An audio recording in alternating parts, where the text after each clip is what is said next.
When someone is emotionally avoidant, they are not just avoiding you, they are avoiding internal discomfort.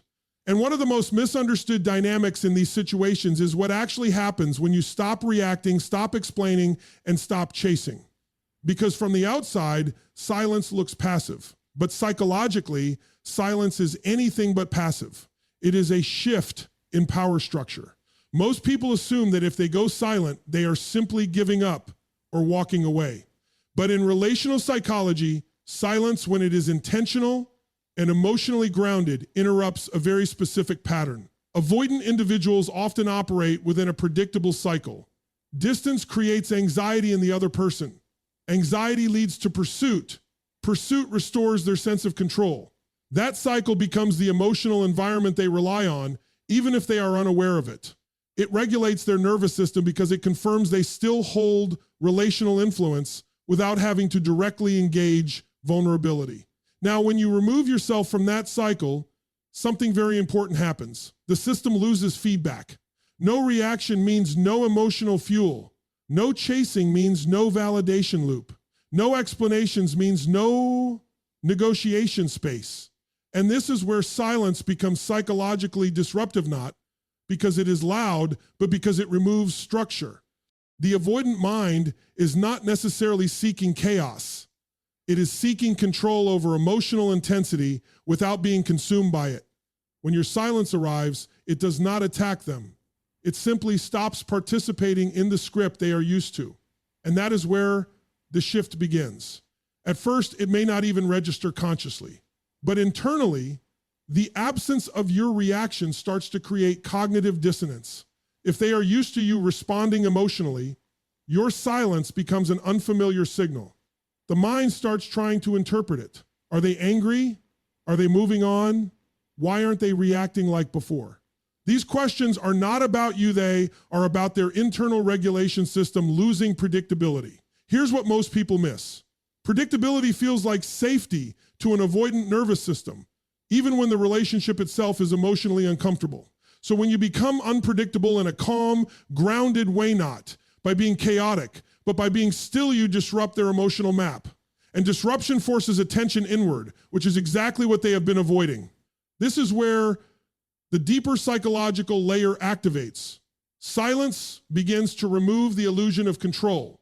Not control over you in a manipulative sense, but control over emotional outcomes. They can no longer trigger a known response from you. That creates a subtle but powerful destabilization. And when emotional control weakens, self-awareness begins to surface often reluctantly. This is also where misinterpretation can happen. Because instead of recognizing your silence as emotional maturity or boundary setting, the avoidant may initially interpret it through their defense system. That can manifest as frustration or confusion, not because you are doing something wrong, but because their internal model of the relationship is no longer working. The old rules no longer apply. And yet, beneath that surface reaction, something more significant is unfolding. Silence creates space they are not used to holding. Without your emotional presence constantly filling the gap, they are left with themselves. And that is where suppressed feelings, unresolved attachment patterns, and emotional contradictions begin to surface.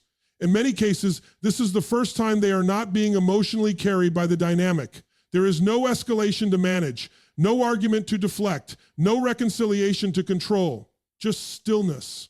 And in that stillness, their internal world becomes more audible than the external one. That is the real function of your silence. It is not punishment.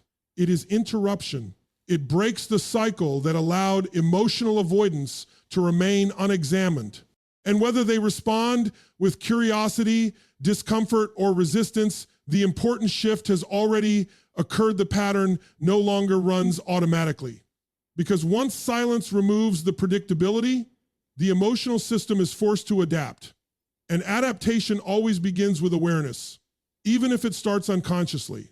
And in that moment, what they can no longer ignore is not you, but the space you left behind and what it reveals about how they relate to connection itself. And once that pattern is broken, something even more uncomfortable begins to surface, because now it's no longer just about control. It becomes about identity, specifically the image they hold of themselves. Avoidant individuals don't simply distance from others. They construct a version of themselves that justifies that distance. It often sounds like independence, self-sufficiency, emotional clarity. I don't need much. I prefer space. I don't get attached easily. On the surface, these beliefs appear grounded, even admirable. But underneath, they can function as protective narratives ways to avoid confronting the deeper fear of vulnerability, rejection, or emotional dependence. When you are still engaging, explaining yourself, reaching out, trying to repair their self-image remained intact. Your effort reinforced their position. It allowed them to stay in a role where they were the one with less emotional investment, the one who could step back without consequence. That dynamic quietly validated the identity they had built. But your silence disrupts that validation, because now, without your pursuit, there is nothing external holding up that self-concept. There's no one chasing them to confirm they are worth the effort. There's no emotional response they can point to and say, see, this is why I keep my distance.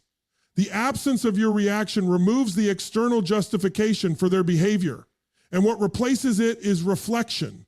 This is where the ego becomes involved, not in the exaggerated sense, but in the psychological sense of self-perception.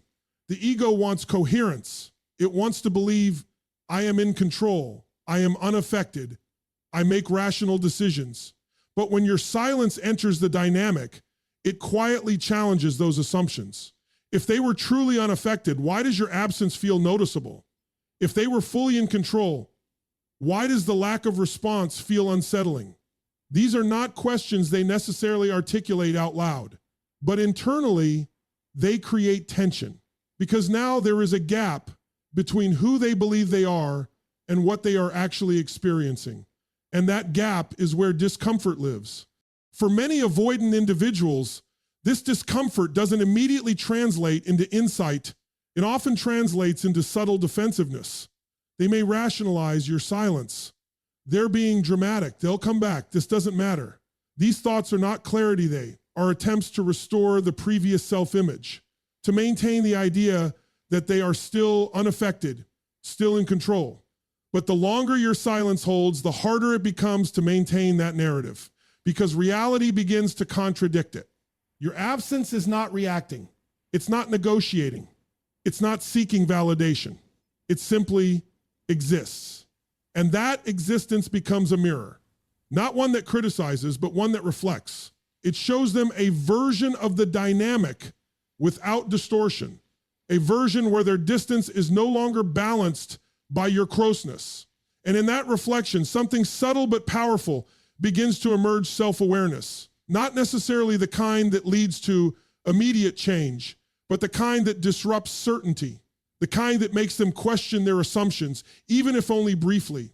And that questioning is significant because it moves them out of autopilot.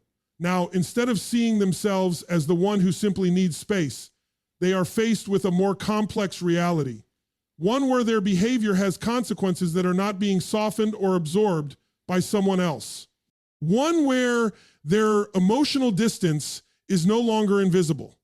This is where embarrassment can begin to form not as humiliation, but as a quiet recognition that their actions may not align with who they believe themselves to be. And for someone who relies on emotional control, that recognition can feel deeply unsettling, because it's no longer about managing the relationship. It's about confronting the self. And that's the shift your silence creates. It doesn't argue. It doesn't accuse. It doesn't demand accountability. It simply removes the illusion that allowed avoidance to feel neutral or justified. In doing so, it reveals something far more difficult to ignore: that the version of control they relied on may have been dependent on your participation all along. And when that realization begins to take shape, even quietly, it marks the beginning of a deeper internal conflict, one where the ego can no longer fully protect the story it once told so easily. Because at some point, the question is no longer, why are they silent? It becomes, what does their silence say about me? And once that internal questioning begins, the experience doesn't become clearer, it becomes more conflicted. Because what you're witnessing now is not indifference breaking down, it's emotional contradiction rising to the surface. Avoidant individuals are often described as distant, but distance is not the absence of feeling. It is the management of feeling. It's a strategy, sometimes unconscious, designed to keep emotional intensity within tolerable limits. So when your silence removes the familiar structure of the relationship, it doesn't eliminate their emotions. It removes the mechanism they used to regulate them. And that's where the internal conflict begins. On one level, there may still be a pull towards you, curiosity, attachment, even longing. But on another level, there is an equally strong impulse to maintain distance, to stay self-protected, to avoid anything that feels like emotional exposure. These two forces don't cancel each other out. They coexist. And when there is no longer an external dynamic to stabilize them, they begin to collide internally. This is why silence can feel so destabilizing to an avoidant person. It creates a psychological environment where they are forced to hold both sides at once. The part of them that is drawn toward connection and the part of them that fears it are now in direct tension without distraction, before the dynamic itself helped manage that tension. If things became too emotionally intense, they could withdraw. If the distance triggered anxiety in you, your pursuit would reestablish a sense of connection on their terms. It was an external balancing system. But now, with your silence in place, that system is gone. There's no reassurance coming in, but there's also no conflict to push against, no argument to justify distance, no emotional reaction to validate withdrawal, just stillness. And in that stillness, their internal contradictions become more visible, not to you, but to them. They may start to feel something they're not used to naming. Ambiguity, a sense of, I don't know what I feel, or I feel something, but I don't understand it. This is not confusion in the intellectual sense. It's emotional ambiguity where the signals inside don't align cleanly with their usual narratives. Part of them may want to reach out to restore some form of connection or at least clarity, but another part resists that impulse, interpreting it as vulnerability, as loss of control, or even as a threat to their autonomy. So instead of taking action, they stay in that internal space where opposing impulses are active at the same time. And that's uncomfortable because human beings are wired to seek resolution. We want clarity, consistency, direction, but emotional growth often begins in the absence of those things. It begins in tension, in contradiction, in the willingness, whether conscious or not, to sit with feelings that don't immediately make sense. For someone with avoidant patterns, this can feel especially intense, not because the emotions are stronger than anyone else's, but because they are less practiced at staying present with them. The instinct is to reduce, to rationalize, or to disengage. But your silence limits those options.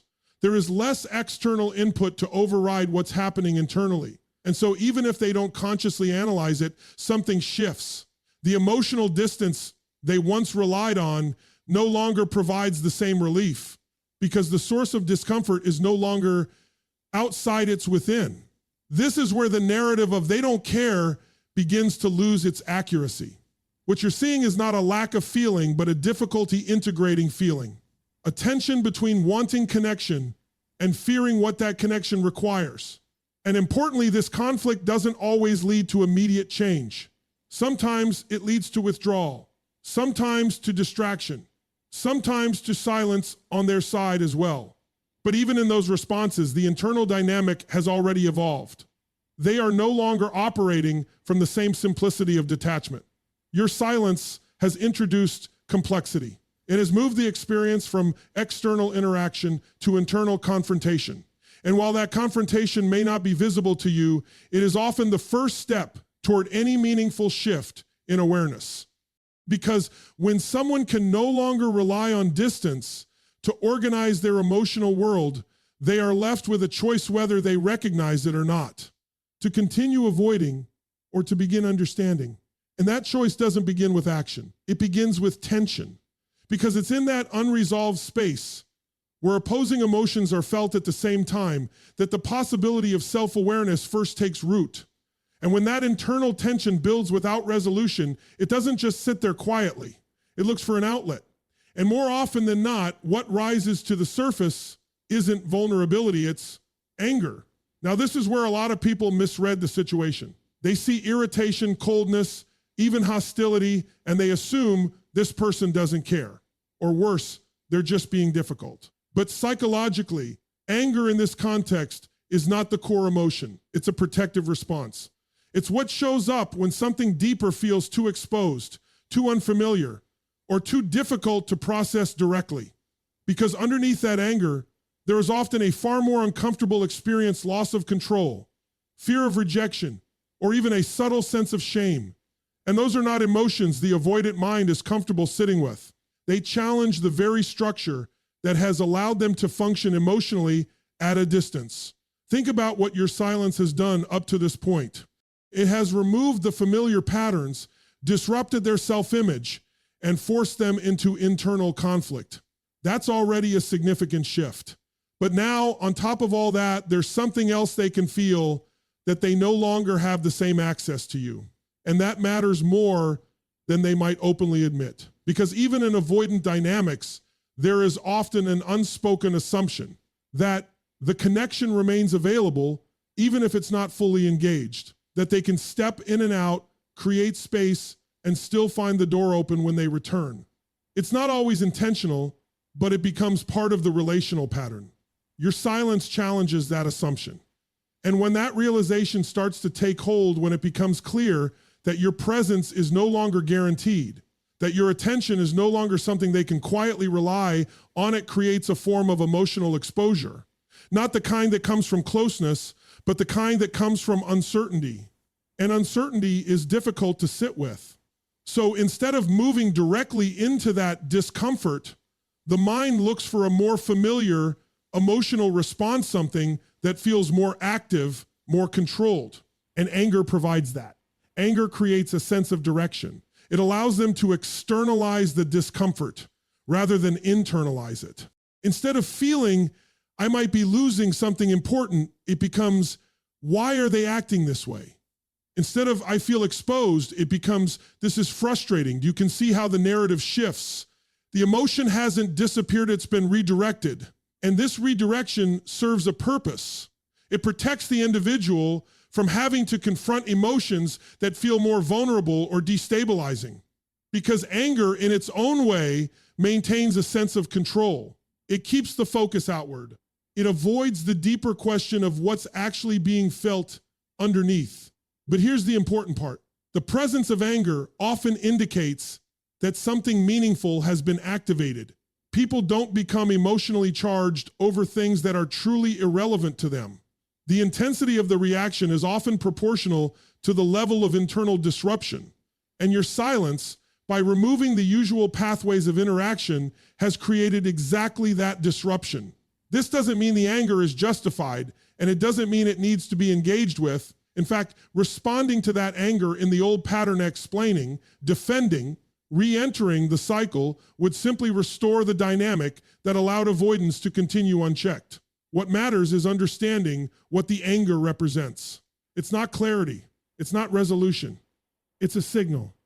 A signal that the usual defenses are being stretched, that the emotional system is encountering something it can't easily organize or dismiss. And if you step back and look at it from a broader perspective, this is a critical moment because it marks a transition from unconscious patterning to conscious discomfort, from automatic behavior to emotional friction.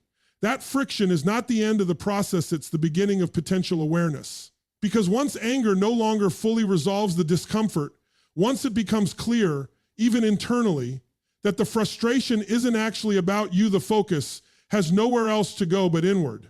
And that's where the deeper work begins, whether they choose to engage with it or not. Because at some point, anger stops being convincing. It stops explaining the experience.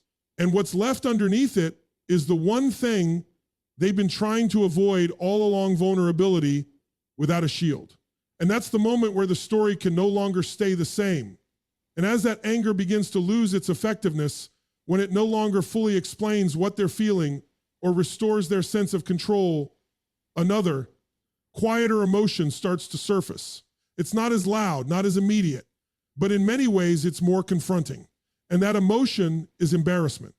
Not embarrassment in the surface level sense of social awkwardness, but a deeper, more internal recognition. A realization that something about the dynamic has shifted in a way they didn't anticipate, and more importantly, can't easily reverse. Because for a long time, there was an unspoken assumption operating beneath the relationship, an assumption of access, that no matter how much distance was created, no matter how inconsistent the connection became, there would still be a pathway back. That your presence, your attention, your emotional availability would remain perhaps not fully engaged, but not entirely gone either. That assumption creates a subtle sense of influence, not always conscious, not always intentional, but real. It allows the avoidant individual to manage closeness on their own terms, to step away without fully risking loss.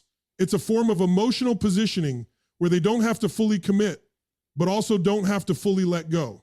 Your silence disrupts that positioning because now there is no clear signal that the connection is still available in the same way.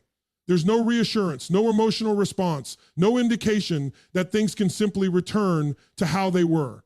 And that absence doesn't just create uncertainty, it creates a loss of influence. And that's where embarrassment begins to take shape. Because influence in this context isn't about control over another person, it's about the expectation of impact. The belief that if I reach out, they'll respond, or if I create distance, they'll notice. When those expectations no longer hold, there's a subtle but powerful shift in self-perception. They begin to realize that they are no longer shaping the dynamic in the same way. And that realization can feel exposing because it brings into question not just the relationship, but their role within it. The idea that they were the less invested one, the one who could take space without consequence, the one who held emotional leverage, those ideas start to lose their certainty. And when that certainty fades, it creates a kind of internal discomfort that doesn't have an easy outlet. Unlike anger, which can be expressed or projected outward, embarrassment turns inward. It's reflective. It asks questions without necessarily providing answers. Did I misread this? Did I take this for granted? Was I as in control as I thought? These are not comfortable questions, especially for someone who has built their emotional framework around maintaining distance and self-sufficiency. Because to acknowledge that they've lost influence is in some sense to acknowledge that the connection mattered more than they allowed themselves to believe. And that's where the deeper tension lies. Because now it's not just about what's happening between you and them. It's about what this says about them, about their assumptions, their behavior, their emotional patterns. And that kind of reflection doesn't come with immediate clarity. It comes with a sense of being seen, even in the absence of direct interaction. Your silence in this way becomes a kind of mirror, not one that accuses or criticizes, but one that reveals. It shows them a version of the relationship where their usual strategies no longer produce the same results, where distance doesn't guarantee safety, and where access is no longer assumed. And in that reflection, there is a quiet confrontation with reality, that the connection is not something they can pause and resume at will, that emotional presence is not an unlimited resource, that the space they created may now exist on both sides. This doesn't always lead to immediate acknowledgement. In fact, it often remains beneath the surface, partially processed, not fully articulated, but the impact is there. Because once someone becomes aware, however subtly, that they no longer hold the same influence, it changes how they relate to the situation moving forward. It introduces hesitation. It challenges assumptions. It creates a gap between expectation and reality that can't easily be ignored. And that's the significance of this moment, because it marks a shift from unconscious confidence to conscious uncertainty, from assumed control to questioned influence. And within that shift, something important begins to take form, a more honest awareness of what the connection actually meant and what their role in it has been. Because when influence fades, what remains is truth. And truth, unlike control, doesn't adjust itself to protect the ego. It reveals what was there all along. And when you follow that thread all the way through past the broken patterns, the challenged identity, the internal conflict, the anger, and even the quiet embarrassment, you arrive at something far more profound than reaction. You arrive at reflection. Because at this stage, your silence is no longer just an absence of communication. It becomes a presence in itself, a kind of psychological mirror that doesn't speak, doesn't argue, doesn't justify it, simply reflects. And what it reflects is not your intention, but their experience. This is where the dynamic fully shifts from external interaction to internal awareness. Before, everything was happening between the two of you actions, reactions, distance, pursuit. There was movement, exchange, distraction. Now, there is stillness. And in that stillness, there is nowhere left to project, nowhere left to deflect.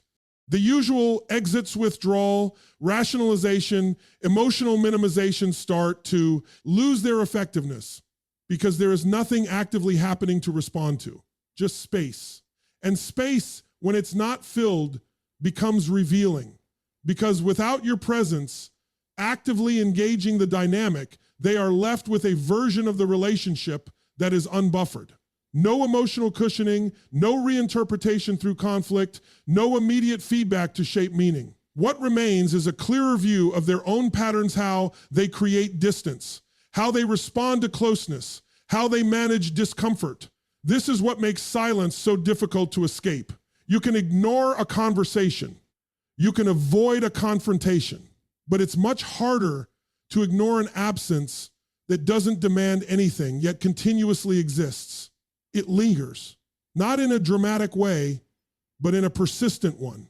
It shows up in small moments when there's an instinct to reach out and no response to anticipate, when there's a thought of you and no interaction to follow, when there's a realization that the dynamic is no longer active, yet not fully resolved either.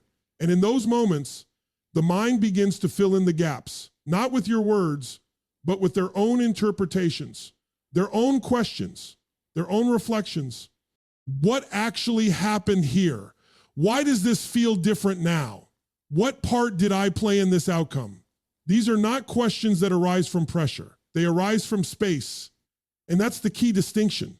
Because when someone is confronted directly, the instinct is often to defend, to explain, to maintain position. But when someone is left with silence, especially a grounded and consistent silence, the experience is different. There is no immediate threat to push against, no argument to win or lose, just an open field where their own thoughts become more audible. This is where the mirror effect becomes unavoidable, not because you are forcing them to look, but because there is nothing else to focus on. The absence of interaction removes distraction, and without distraction, attention naturally turns inward, even if slowly, even if reluctantly. Now, it's important to understand that not everyone responds to this reflection in the same way. Some may resist it, finding ways to distract themselves or reframe the situation in a way that protects their existing beliefs. Others may begin to engage with it more directly, allowing a deeper level of self-awareness to develop over time. But regardless of the response, the mirror has already been placed. Your silence has created a condition where their patterns are no longer hidden within the dynamic, they are exposed in the absence of it. And exposure, even when it's subtle, changes how those patterns are experienced internally. Because once something is seen, even briefly, it cannot be completely unseen. And this is where the real shift begins, not in what they do next, not in whether they reach out or stay distant, but in how they understand themselves within the context of connection. Your silence in its purest form is not about changing them. It's about removing everything that allowed them to avoid seeing themselves clearly. And in doing so, it introduces the one thing that cannot be controlled, negotiated, or dismissed: awareness. Because in the end, silence doesn't chase, it doesn't convince, and it doesn't explain. It reveals. And when you step back and look at everything that's unfolded here, a very different picture begins to emerge, one that most people completely miss. Your silence was never about making a point. It was never about punishment, manipulation, or trying to force a reaction. What it actually did was far more significant. It removed every layer of distraction that allowed the dynamic to continue without awareness. It broke the pattern that kept them comfortable. It challenged the identity they were hiding behind. It exposed the internal conflict they could once avoid. It triggered defenses that revealed deeper vulnerability. It stripped away the illusion of control and influence. And finally, it became a mirror they could no longer escape. Now, here's the truth that most people struggle to accept. None of this guarantees a specific outcome. It doesn't guarantee they will come back. It doesn't guarantee they will change. And it certainly doesn't guarantee they will suddenly understand everything. But that was never the real power of your silence. The real power is this: you stepped out of a cycle that required you to abandon yourself just to maintain connection. You stopped negotiating your value for someone else's comfort. You stopped playing a role in a pattern that could only survive if you kept participating in it. And in doing that, you didn't just change the dynamic, you changed your position within it.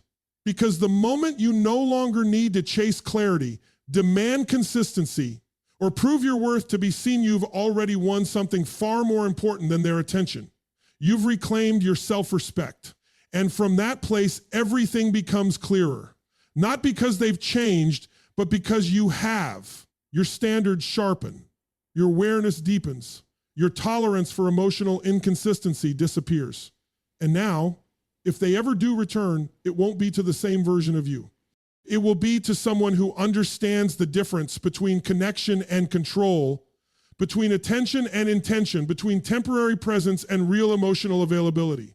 So the question is no longer, did your silence affect them? The real question is, what did your silence awaken in you? Because at the end of all of this, the greatest shift was never in their behavior. It was in your standards. And once those standards rise, you don't go back to what once felt normal. You move forward to what finally feels right.